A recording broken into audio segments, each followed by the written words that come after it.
Hello everyone, my name is Mr.FancyMop, and welcome back to another video. Today I'm going to be doing another time lapse, but this time I'm going to be drawing one of my OCs from my comic book. Well, at least one of my comic books. It's going to be a pretty straightforward video. I'm going to be talking a bit about this character, and of course, I'll be talking about the comic as well. So without further ado, let's get started. Just as I mentioned before, this is just one character from one of my comic stories. Right now, I'm making two of them. One of them is a bit on the shorter side. So as of right now, I'm putting my focus and energy onto that one since I feel I can accomplish it sooner than this one for sure. As for this comic story right here, it's definitely on the early stages of development, to the point where I don't have a title for it yet. So I'm just kind of drawing something from my mind, just an idea I have for the story.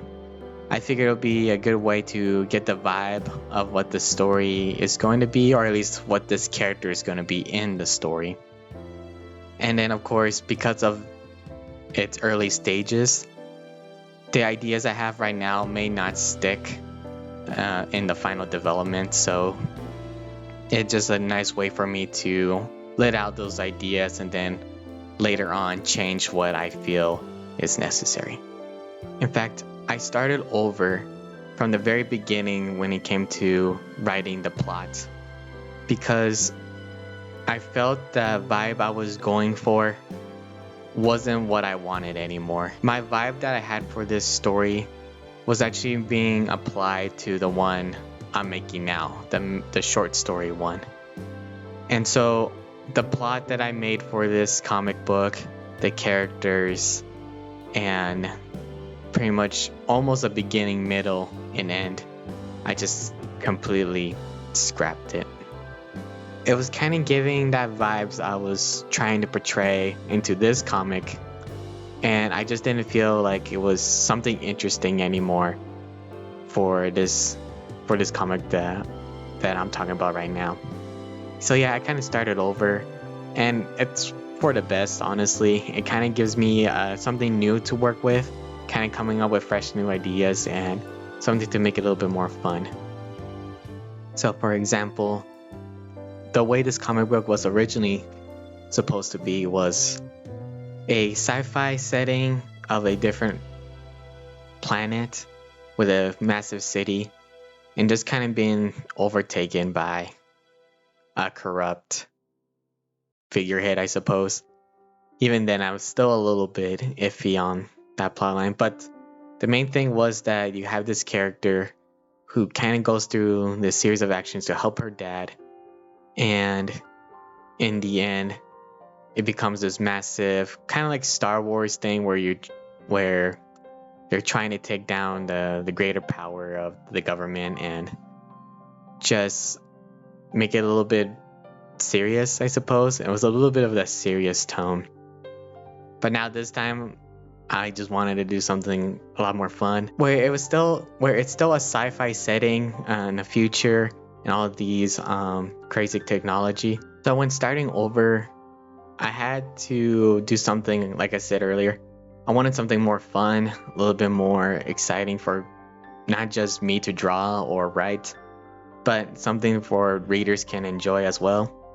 And my main inspiration for making this comic again is Ace Ventura. It's a super weird movie. It's kind of goofy in its own way.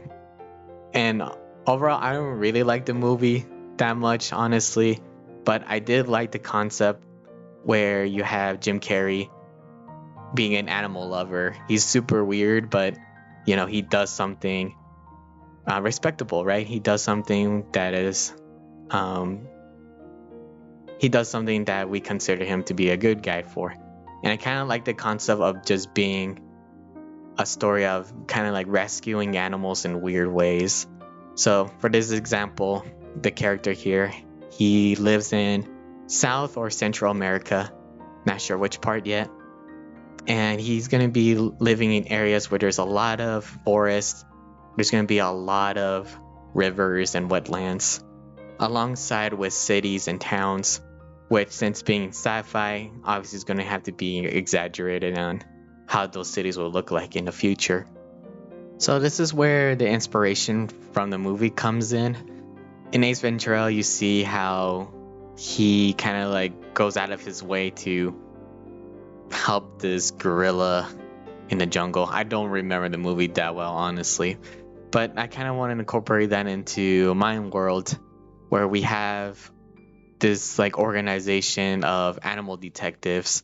They kind of go out of their way to solve cases or track down people who may be hunting endangered animals or something along the lines, right? So that's why you kind of see him a little bit bandaged up on his face and on his arms, because he kind of likes exploring. He likes playing around in both environments to the point where he gets hurt often and needs to patch himself up. So in his case, once he gets selected to help out with the animal rescue team, he goes in to the department or something like that, and he gets to pick out an animal companion, or kind of like the other way around, where the animal picks the person. Not exactly sure how that's gonna go yet, but as you can see in this drawing, so he gets to pick up a frog companion as he gets selected to help out with this mission, right, to help out the animals.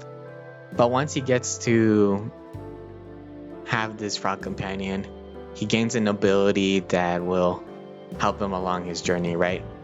So for this case, his ability is to control other frogs in the surrounding area.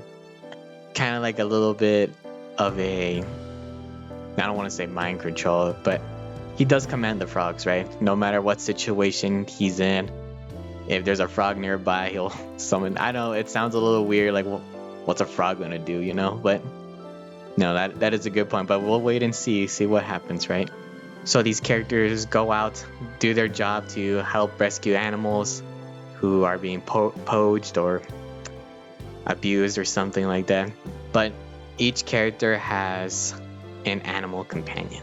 So once he gets his frog companions and once he's able to control them, you may notice that as I'm drawing all these little froggies around him, just to kind of show his ability almost, he's also has this tired or unmotivated expression.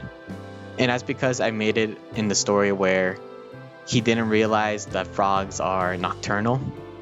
And so when he's about to go to bed, his companion frog starts, making all these sounds at night, trying to communicate with all the surrounding frogs in the environment.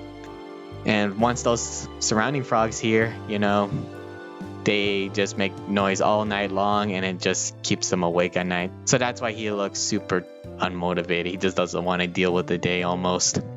You may have noticed that I haven't said my character's name yet.